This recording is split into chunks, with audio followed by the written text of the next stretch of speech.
Hello students, 20 फरवरी को 12 का physics exam है। अब सबको टाइम की कमी होने लगी है, काउंटडाउन शुरू हो रहा है। सारे बच्चे ये तो ज़रूर चाहेंगे कि हमारा फास्ट रिवीजन हो।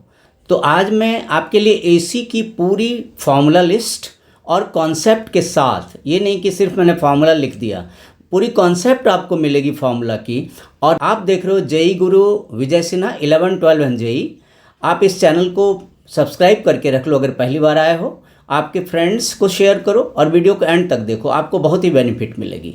तो हम लोग शुरू करते हैं। सबसे पहले बात करते हैं इंस्टेंटेनियस वैल्यू ऑफ एसी, जो सबसे पहला फार्मूला है इंस्टेंटेनियस वैल्यू ऑफ एसी। तो ये क्या है? ये तो बिल्कुल जनरल फार्मूला है, I = I0 sin omega T. ये आपका बिल्कुल जनरल फार्मूला है, जो सबसे पहला फार्मूला है। इसमें I0 किसे शो करता है? पीक और मैक्सिमम वैल्यू को। सेकंड फार्मूला उसके बेस पर ही है। एवरेज वैल्यू को दो तरह से लिखते हैं बुक पर, एवरेज वैल्यू भी बोलते हैं, मीन वैल्यू ऑफ एसी बोलते हैं। हाफ साइकिल के लिए आपकी एवरेज वैल्यू जो होती है वो होती है 2/π टाइम्स I0। मतलब पीक वैल्यू को अगर 2/5 से मल्टीप्लाई कर दें तो आपकी एवरेज वैल्यू आ जाती है। और अगर हम 2/π की वैल्यू पुट करके सॉल्व करें तो 0.637 आती है। अब देखिए, अगर मैं इफेक्टिव की बात करूं तो इसे इफेक्टिव वैल्यू को तीन तरह से बोलते हैं। Effective value of effective value of AC, RMS value of AC, virtual value of AC. तो आपको तीनों में से कोई वर्ड दें अगर एग्जाम में, इफेक्टिव वैल्यू बोलें, RMS वैल्यू बोलें या वर्चुअल वैल्यू बोलें, तो ये सारे ऐसे तो बच्चे मेनली इसको याद रख लेते हैं, I0/√2। बच्चे कैसे याद रखते हैं? मोस्टली बच्चे याद रखते हैं I0/√2 याद रखते हैं। लेकिन आप ये समझ कर चलो, किसी की वैल्यू अगर हम पुट कर दें तो 0.707 मिल जाती है। अब ये भी एक जनरल सा फॉर्मूला है कि अगर इंस्टेंटेनियस वोल्टेज देखें, ये इंस्टेंटेनियस वोल्टेज है तो इसका सबसे जनरल फॉर्मूला है E = E0 sin omega T. और अगर एवरेज निकालना चाहें तो ठीक वही प्रोसेस जो आपने I में किया, तो I एवरेज जैसे निकाला तो आपने किया 1/√2 से मल्टीप्लाई कर दिया। उसी तरह अगर आप EMF एवरेज यानी कि वोल्टेज ही मान के चलो, वोल्टेज वर्ड यूज कर सकते हो, EMF ही बेटर वर्ड है इसके लिए। तो अगर RMS EMF हम बोलें तो पीक वैल्यू ऑफ EMS को हम √2 से डिवाइड कर दें। तो आपको बस सब कुछ I की तरह करना है, खाली E से रिप्लेस करना है। अब अगर हम देखते हैं कि आपके सर्किट तो बहुत तरह के होते हैं ना। आप पढ़ोगे यहाँ पे आप क्या क्या कैपेसिटिव सर्किट पढ़ोगे, इंडक्टिव पढ़ोगे, रेसिस्टिव पढ़ोगे, फिर आप अब RLC पढ़ोगे, CR सर्किट, LR सर्किट, बहुत तरह के सर्किट पढ़ोगे। तो अगर इंडक्टिव रिएक्टेंस की बात करें, जो आगे हम लोग डिस्कस करेंगे, भी आगे जाकर और भी डिस्कस करेंगे, तो XL = ω/L होता है। और ओमेगा की वैल्यू कितनी होती है? ओमेगा होती है 2πν। तो अगर ओमेगा की वैल्यू हम 2πf या न्यू भी बोलते हैं, फ्रीक्वेंसी को दो तरीके से लिखते हैं, एफ भी लिखते हैं और न्यू भी लिखते हैं। तो अगर हम XL को ω/L बोलें और ओमेगा को 2πf से रिप्लेस कर दें तो फॉर्मूला बन जाता है 2πfL। अब करंट एम्पलीट्यूड क्या होता है? मैक्सिमम वैल्यू ऑफ करंट को ही हम बोलते हैं करंट एम्पलीट्यूड। तो क्या होता है, आप जब ओम्स लॉ पढ़ते हो तो ओम्स लॉ में नॉर्मली आप क्या पढ़ते हो? आप पढ़ते हो I = V/R पढ़ते हो। तो यहाँ पे V नहीं बोलकर हम क्या बोल रहे हैं? आप देखो ध्यान से, यहाँ पे V नहीं बोलकर आप E0 बोल रहे हो या E बोल रहे हो और R नहीं बोलकर आप यहाँ पर E0 और XL का यूज कर रहे हो। क्यों? इंडक्टिव है तो XL बोल रहे हैं। उसी तरह नीचे अगर हम कैपेसिटेटिव डिस्कस करेंगे तो XC बोलेंगे। तो इनफैक्ट कुछ ज़्यादा चेंजेस नहीं है, खाली सिंबल की चेंज है। I = V/R अगर हमारा सिंबल है तो V की जगह E0 मैं पुट कर रहा हूँ, पीक वैल्यू ऑफ EMF, और R की जगह मैं XL पुट कर रहा हूँ, यानी इंडक्टिव रिएक्टेंस पुट कर रहा हूँ। इफेक्टिव करंट IRMS को इफेक्टिव करंट भी कहा जाता है। तो जैसे आप करते हो, आप क्या करते हो? I = V/R करते हो, तो अगर RMS लिखोगे आप तो क्या करोगे? जब I = V/R लिखोगे और RMS करोगे आप, तो RMS के लिए क्या करोगे? I को आप IRMS लिखोगे। बोलो क्या करोगे? I को आप लिखोगे IRMS, V को लिखोगे आप ERMS। देखो, I को लिखोगे IRMS, V को लिखोगे ERMS और R को लिखोगे आप XL, क्योंकि हम लोग इंडक्टिव रिएक्टेंस पढ़ रहे हैं। तो इस तरह रिप्लेसमेंट हो जाते हैं। अब देखिए, अगर हम कैपेसिटेटिव सर्किट की बात करें तो XC का जो फॉर्मूला होता है 1/ωc होता है। और अगर हम ओमेगा को रिप्लेस कर दें तो हमारा फॉर्मूला का लुक बदल जाता है। देखो, I0 क्या हो? 1/, ये देखो कैपेसिटिव के लिए क्या होता है, ये XC 1/ωc होता है। और ओमेगा की वैल्यू अगर हम 2πf डाल दें तो 1/2πfc हो जाता है। उसी तरह अगर पीक वैल्यू डालें तो चेंज कुछ भी नहीं है, खाली आप क्या करोगे, करंट निकालने के लिए ई नॉट अपॉन एक्स सी लिखोगे। क्यों, क्या होता है, करंट वी अपॉन आर होता है, तो यहाँ वी के प्लेस पर हम ई नॉट लिख रहे हैं और आर के प्लेस पर एक्स सी लिख रहे हैं। क्यों, यहाँ आर कौन सा है, यहाँ कैपेसिटेटिव रिएक्टेंस है, इसलिए आर तो नहीं लिख सकते, एक्स सी लिखना होगा। तो एक्स सी की फर्दर वैल्यू हम 1 अपॉन ओमेगा सी पुट कर सकते हैं। तो अगर एक ओरिजिनल याद है तो सारे आगे वाले आ ही जाते हैं। इफेक्टिव करंट इसमें क्या होता है, इफेक्टिव करंट जब भी बोलते हैं तो हमारा सेंस आरएमएस करंट से होता है। तो इफेक्टिव करंट को अगर हम फाइनली करें, निकालने के बाद देखो डिराइव करने के बाद तो दो तीन स्टेप में आ रहा है, लेकिन finally I R M S का मतलब क्या होगा, E R M S upon X C. E R M S जैसे I equal to V upon R होता है, क्या होता है, आई इजिकल टू हमारा होता है वी अपॉन आर। तो अगर हम वी की जगह क्या पुट कर दें, वी की जगह हम पुट कर दें आपकी E R M S put कर दें, वी की जगह E R M S put कर दें, और आर की जगह हम क्या पुट कर दें, बोलो, आर की जगह हम एक्स सी पुट कर दें, और आई को हम आई आर एम एस बोल दें, तो क्या हुआ, सिंबल ही तो बदला। फॉर्मूला तो I equal to V upon R ही रहा, वी के प्लेस पर ई एम एफ पुट करें, E M F R M S वाला E M F E R M S, और आर के प्लेस पर हम capacitative reactance X C put कर रहे हैं, और बाकी जितना बदलो। अब एक्स सी की वैल्यू डालोगे तो एक्स सी की वैल्यू आप क्या डालोगे, बोलो 1 अपॉन ओमेगा सी डालोगे। तो जितनी वैल्यू आप अगर पुट करोगे आपको नए नए फॉर्मूला मिलते जाएंगे। अब देखो यूनिट्स क्या क्या यूज हुए हैं, इंडक्टेंस का हेनरी यूज किया, कैपेसिटेंस का फैराड। देखो इंडक्टेंस का हेनरी, कैपेसिटेंस का फैराड, फिर रिएक्टेंस हो चाहे वो एक्सएल हो एक्सी, दोनों हैं तो रिएक्टेंस, तो ओम करंट का तो एम्पियर यूज करना ही है, वोल्टेज की वोल्ट यूज करनी है। तो ये सारे जनरल ही हैं, खाली नाम बदल जाता है। फिर से याद दिला दूं, रिएक्टेंस कोई भी हो, चाहे वो कैपेसिटेटिव रिएक्टेंस हो या इंडक्टिव रिएक्टेंस, है तो आकी रेसिस्टेंस ही, तो उसके लिए ओम यूज कर लो। चाहे कोई भी वोल्टेज हो, चाहे पीक वोल्टेज हो, आरएमएस वोल्टेज हो, ई नॉट हो, ई आरएमएस, सारे तो हैं ही, वोल्टेज तो ही हैं, तो वोल्ट यूज हो गया। करंट कैसा भी हो वो आपकी एम्पियर हो गई। इंडक्टेंस हेनरी, ये दो ही से आपको थोड़ा सा याद रखना है, इंडक्टेंस को हेनरी याद रखना है, कैपेसिटेंस को फैराड याद रखना है। अब अगर दूसरी यूनिट में आपका एग्जाम में होता है तो आपको कन्वर्ट कर लेना चाहिए, जैसे कभी माइक्रो फैराड, कभी मिली फैराड, कभी मिली हेनरी, कभी माइक्रो हेनरी, तो वो सब आप कन्वर्ट करने की प्रैक्टिस करो, पावर कैसे बदलते हैं। अब एलआर सर्किट देखो, एलआर सर्किट में क्या करते हैं हम, रिएक्टेंस को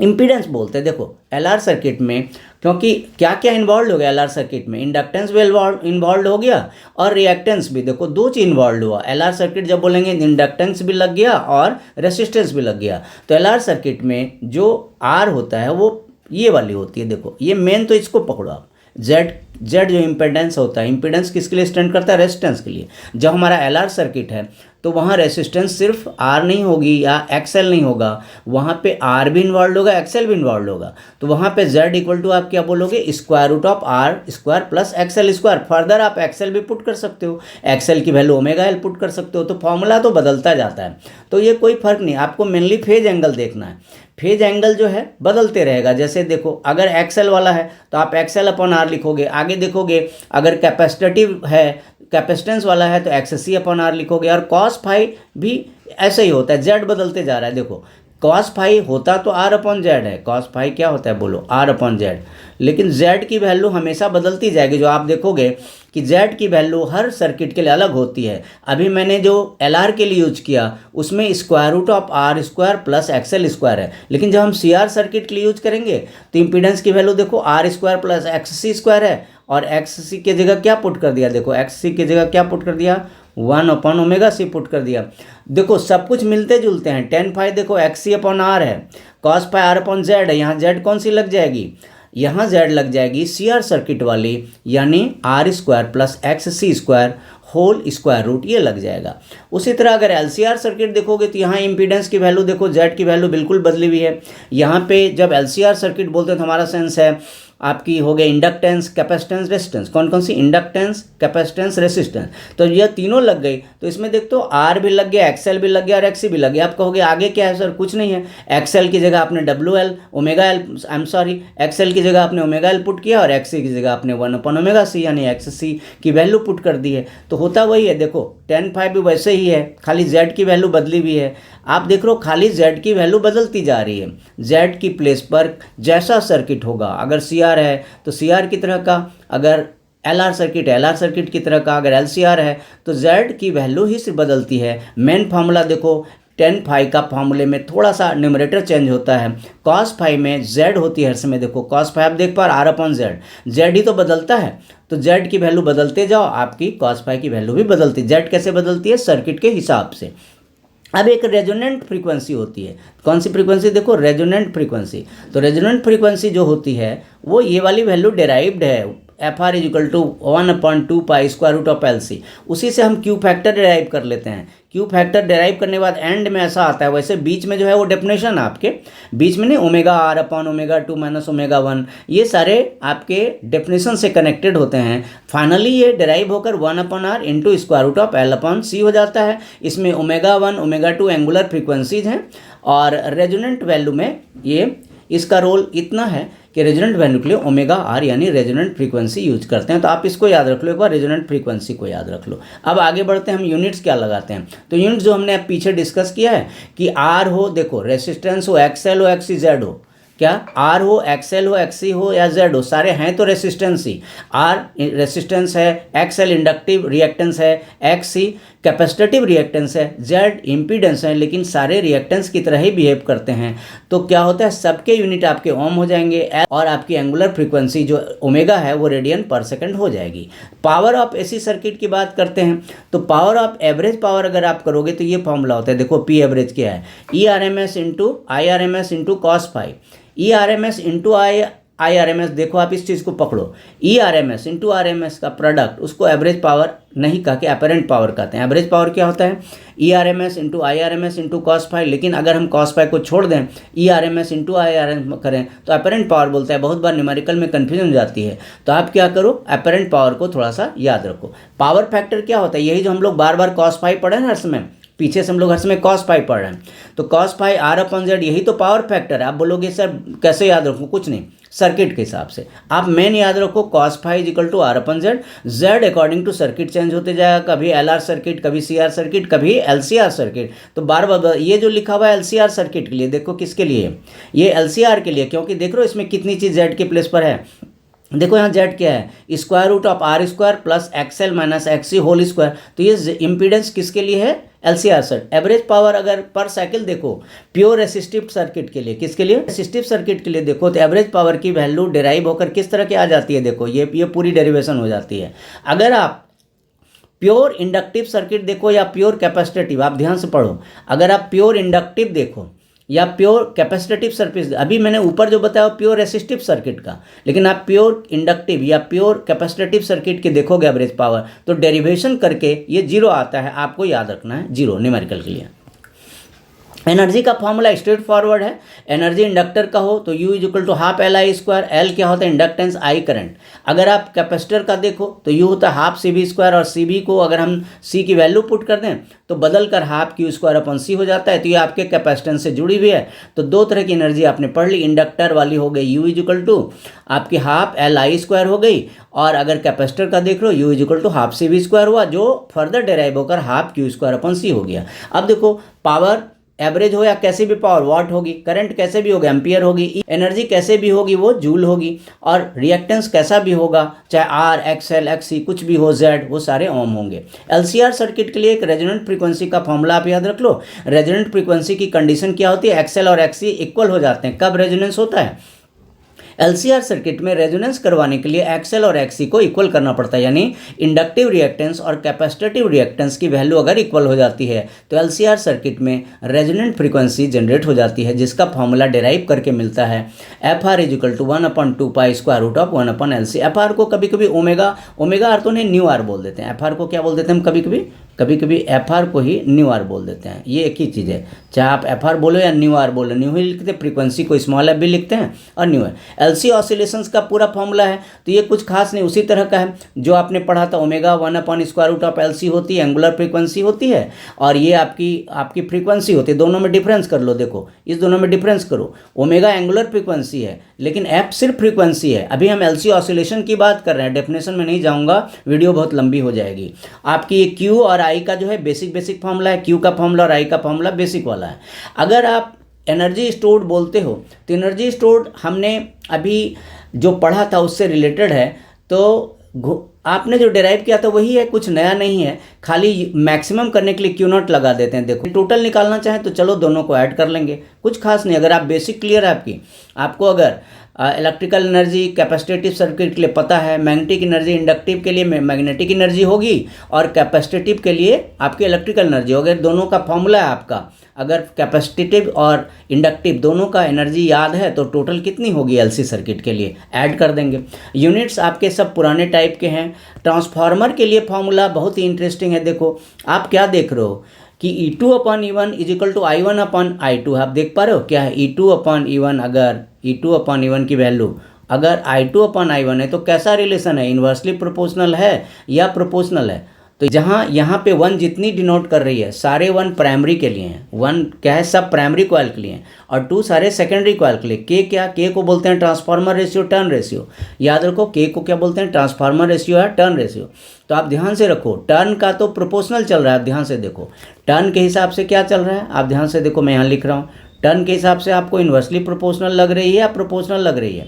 तो आप एक चीज़ ध्यान रखना, आप इसको जनरल ओम्स लॉ से याद करना चाहोगे तो भूल जाओगे। आप क्या करो, आप इसको याद रखो कि हम ट्रांसफार्मर का केस पढ़ रहे हैं। 1 क्या डिनोट कर रहा है मेरा प्राइमरी कॉइल और 2 डिनोट कर रहा है सेकेंडरी कॉइल।